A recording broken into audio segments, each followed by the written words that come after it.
ఇప్పుడు husband phone wife check చేయొచ్చా లీగల్‌గా? అలా చేసే అవకాశాలు ఉన్నాయంటారా? రీసెంట్‌గా ఢిల్లీ హైకోర్టులో ఒక వర్డిక్ట్ వచ్చింది.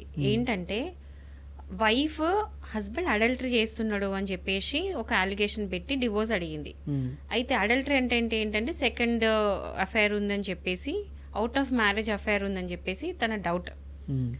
సో తను ఏం చేసింది అంటే డివోర్స్కి ఫైల్ చేసింది. హ్మ్. అంటే నా హస్బెండ్ ఇట్లా అడల్టరీ చేస్తున్నాడు, సో నాకు డివోర్స్ కావాలని చెప్పేసి. ఏమైందంటే కాల్ రికార్డ్స్ తెప్పియాల్సి వచ్చింది. అంటే కాల్ రికార్డ్స్ అవన్నీ తను తీసుకొచ్చుకుంది. హ్మ్. అంటే వాళ్ళ హస్బెండ్ వాళ్ళ కాల్ రికార్డ్స్, టవర్ లొకేషన్ అంతా, మొత్తం లొకేషన్ అంతా తీపిచ్చింది. తీపిచ్చిన తర్వాత ఏమైందంటే ఇక్కడ ఒక క్వశ్చన్ రైజ్ అయింది. రైట్ టు ప్రైవసీ అనేది ఒకటి ఉంది. రైట్ టు ప్రైవసీ అంటే ఏంటి? మన ప్రైవసీ మనకు ఉండాలి, దాన్ని ఎవ్వరు కూడా ఇన్వేట్ చేయడానికి లేదు. హ్మ్. కంపల్సరీ మనకు ఆ ఆర్టికల్ రైట్ టు ప్రైవసీ ఉంది కాబట్టి నీ ప్రైవసీలో ఎవరు ఇన్వేట్ చేయొద్దు అది ఇది అంటూ ఉంటారు. సో ఈ రైట్ టు ప్రైవసీ ఉన్ను ఈ అడల్టరీ కేసు ఇట్లా వర్సెస్ నడిచిందనమాట. హ్మ్. అది ఢిల్లీ హైకోర్టు దాకా వెళ్ళింది. హ్మ్. వెళ్తే ఢిల్లీ హైకోర్టు ఏం చెప్పిందంటే ఇక్కడ హస్బెండ్ అడల్టరీ చేస్తున్నాడు అని ప్రూవ్ చేయడానికి అది కీలకమైన evidence. Okay, very very crucial evidence. Phone. తన కాల్ రికార్డ్స్, తన టవర్ ఎక్కడైతే ఉన్నదో ఆ లొకేషన్ అనేది very very important.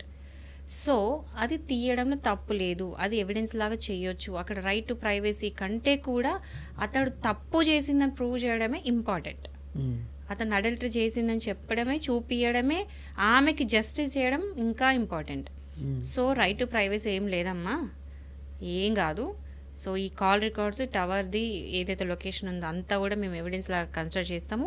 And consider చేసిన తర్వాత హస్బెండ్ నిజంగా తప్పు చేసిందని అర్థమైంది, క్లియర్గా ఎవిడెన్స్ కనిపించింది. హ్మ్. సో ఏమైందంటే ఆమెకి ఆ డివోర్స్ అనేది కోర్ట్, ఢిల్లీ హైకోర్టు గ్రాంట్ చేసింది. హ్మ్.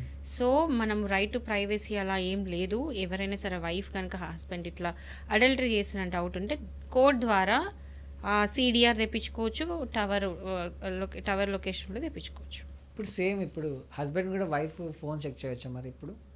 సేమ్ ఇదే రీజన్‌కి. అయితే ఇంకొక హైకోర్టులో ఒకటి ఏంటంటే వైఫ్ అంటే అది దీని డిఫరెన్స్ చెప్తా, ఇక్కడ ఇది కూడా క్లియర్ చేస్తా. అంటే ఆ వర్డిక్ట్కి ఈ జడ్జ్మెంట్కి డిఫరెన్స్ ఏదో చెప్తా. అక్కడ ఏమైందంటే వైఫ్ పాస్వర్డ్ ఇవ్వు అని చెప్పేసి ఊరికే అనుమానపడ్డాడు. వైఫ్ని హస్బెండ్ అనుమానపడ్డాడు అనమాట. పాస్వర్డ్స్ ఇవ్వు, నువ్వు ఎక్కడికి వెళ్తున్నావు చూపియు, ఇట్లా ఇట్లా అని చెప్పేసి ఆమె హరాస్ చేసిండు. సో హరాస్మెంట్ అంటే క్రుయాలిటీ. ఆ క్రుయాలిటీ కింద క్రుయాలిటీ ఒక గ్రౌండ్ లా చేసి డివోర్స్ ఇచ్చిండ్రు ఆ కేసులో. సో ఒకవేళ వైఫ్ నిజంగా అడల్టరీ చేస్తుందంటే కోర్టు ద్వారా ఏ హస్బెండ్ అయినా సరే తన వైఫ్ అడల్టరీ చేస్తున్న డౌట్ ఉంటే కోర్టుకి వెళ్ళి డివోర్స్ అప్లై చేసినప్పుడు కోర్టు ద్వారా సిడిఆర్స్ అవన్నీ తెప్పించుకోవచ్చు. ఒకవేళ వైఫ్ నిజంగా అడల్టరీ చేస్తుంది, ఇప్పుడు నాట్ జస్ట్ ఇప్పుడు ఏమంటారు టవర్ అదంతా కాకుండా సిడిఆర్లో కాల్ రికార్డ్స్లో ఒకవేళ తను వేరే మ్యాన్తో మాట్లాడుతుంది అన్నప్పుడు ఆ సిడిఆర్స్ ఉంటాయి కదా, అది ప్రైమరీ ఎవిడెన్స్. సో ఆ ఎవిడెన్స్ చూసుకొని ఆ వైఫ్కి అడల్టరీ చేస్తుంది అని ప్రూవ్ అయినప్పుడు హస్బెండ్కి డివోర్స్ ఇస్తారు. సో ఒకవేళ ఇది వైఫ్కి అప్లై అయితే ఇది హస్బెండ్ కూడా అప్లై అవుతుంది. ఓకే, ఒకవేళ వైఫ్ అడల్టరీ చేస్తుందంటే even husband can ask it, కానీ కోర్ట్ త్రూ. బట్ ఇంట్లో కూర్చుని ఊరికే నీ పాస్వర్డ్స్ ఇవ్వు, నువ్వు ఇది ఇవ్వు, అది ఇవ్వు, ఇది చూపించు, ఇదేం చేస్తున్నావు, అదేం చేస్తున్నావు అని హరాస్ చేయొద్దు. ఏం లేకున్నా, అక్కడ ఏం లేకున్నా కూడా పాస్వర్డ్స్ అది ఇది అని చెప్పి హరాస్మెంట్ చేస్తే అది క్రియాలిటీ అవుతుంది.